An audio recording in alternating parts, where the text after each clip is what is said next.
को छोड़ना है। और ये भी सत्य है, जब संसार को छोड़ना है ना तो कोई वस्तु साथ जाएगी ना कोई व्यक्ति साथ जाएगा। मनुष्य जीवन का इतना ही अर्थ है, हम चौराहे पर खड़े हैं, एक रास्ता स्वर्ग को जा रहा है, एक नरक को जा रहा है, एक मोक्ष को जा रहा है, एक वापस संसार को आ रहा है। और ठाकुर जी ने मनुष्य जीवन के प्लेटफॉर्म पर आकर के हमें स्वतंत्रता प्रदान कर दी है।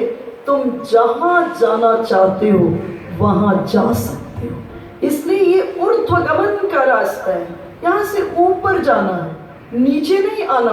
तो कह रहे हैं प्राण चले कोई संग न जाए, काहे को नेह लगाई। जब कुछ साथ जाने नहीं वाला है, इसलिए आसक्ति से बचना। रहने की मनाही आपको नहीं है, आसक्ति की मनाही है।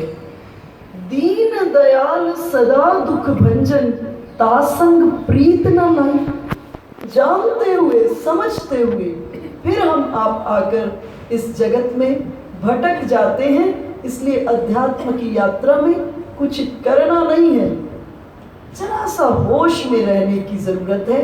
अगर आप सजग हैं, होश में हैं, तो प्रतिपल उस परमात्मा तत्व के साथ मिलन हो रहा है। अंतरंग में अनुभूतियों के दौर से प्रतिपल आप गुजरोगे।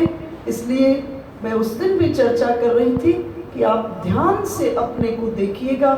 सबसे कम देर अपने पास रहते हो, सबसे कम देर अपने पास रहते हो। किसी दिन सुबह से शाम तक अपने को ध्यान से देखना, सबसे कम देर अपने पास रहते हो। विचार करना, जिस घर में आप ही नहीं हो तो प्यारे से क्या लाड दुलार करोगे। कभी पद में उलझे, कभी मद में उलझे, कभी संबंधियों में उलझे, कभी व्यर्थ में उलझे। जिस घर में आप ही नहीं हो तो क्या लाड दुलार करोगे, क्या स्वागत करोगे, क्या बात करोगे, क्या प्रेम करोगे, क्या मेहमान निवाजी करोगे। कुछ भी तो नहीं संभव है।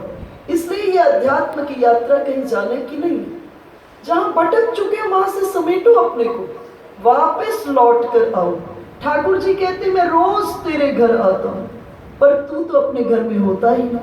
कभी पद में, कभी मद में, कभी संबंधियों में, कभी व्यर्थ में उलझा। इसलिए जैसे ही अपने को समेट कर आप अपने पास लौटते हो, इसको अनुभव किया करो। अपने को समेट कर अपने पास वापस लौटते हो तो भाव में भरकर ठाकुर जी को पुकारोगे, एक क्षण का भी अंतर नहीं होगा। ऐसा नहीं कि